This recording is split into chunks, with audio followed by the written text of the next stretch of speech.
দর্শক, এবার কেয়ার হাসপাতালের সামনে রয়েছেন আমাদের সহকর্মী শুভ মাহফুজ। আমরা সরাসরি তার সঙ্গে আবার যুক্ত হচ্ছি।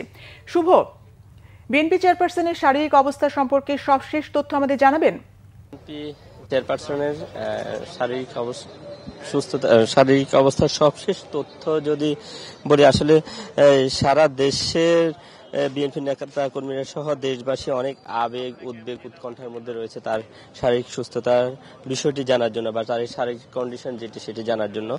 আমরা এই শারীরিক কন্ডিশনের সর্বশেষ তথ্য বলতে আমরা এখানে কয়েকজন বিএনপি সিনিয়র নেতারা এসেছেন, আমাদের সাথে কথা বলছেন, আর সবাই একই কথা বলছেন যে বিএনপি কেন্দ্রীয় নির্দেশনা যেটি রয়েছে, অর্থাৎ দুপুরে ডাক্তার AZM জায়েদ হোসেন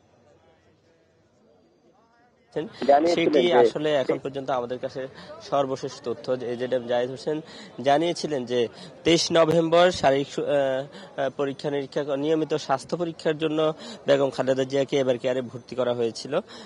একদিন থেকে চলে যাওয়ার কথা ছিল, কিন্তু এরপরে তার শারীরিক অবস্থা কিছুটা অবনতি ঘটে।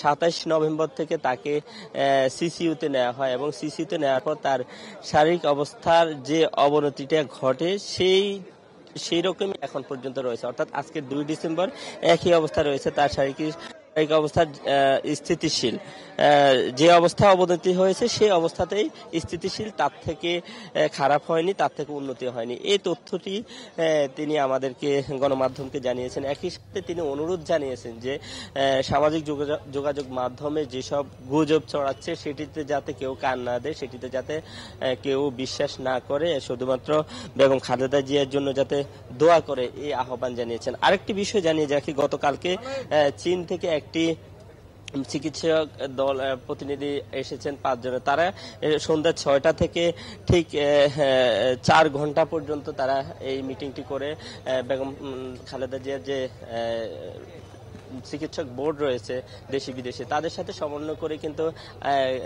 চিকিৎসা দেয়া হচ্ছে।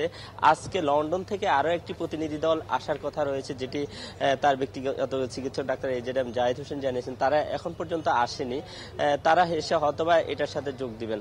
আরো একটি বিষয় জানিয়ে রাখি, আপনি দেখতে পাচ্ছেন আমার ঠিক পিছনে নিরাপত্তা জোরদার করা হয়েছে। SSF সদস্যরা নিরাপত্তা দিচ্ছেন বেগম জিয়াকে, একই সাথে PGR সদস্যরা দিয়েছেন। রাত 9টার দিকে অন্তর্বর্তী সরকারের প্রধান উপদেষ্টা প্রফেসর ডক্টর মোহাম্মদ ইউনুস এখানে আসার কথা রয়েছেন। সব মিলিয়ে এখানে নিরাপত্তা জোরদার করা হয়েছে। যেসব নেতা কর্মী এখানে অবস্থান নিয়েছেন তাদেরকে কিন্তু নিরাপদ দূরত্বে সরিয়ে রাখা হয়েছে। তো এই ছিল নাদিরা আমার কাছে বেগম খালেদা জিয়ার শারীরিক অবস্থা সম্পর্কে সর্বশেষ। শুভ, আপনাকে ধন্যবাদ।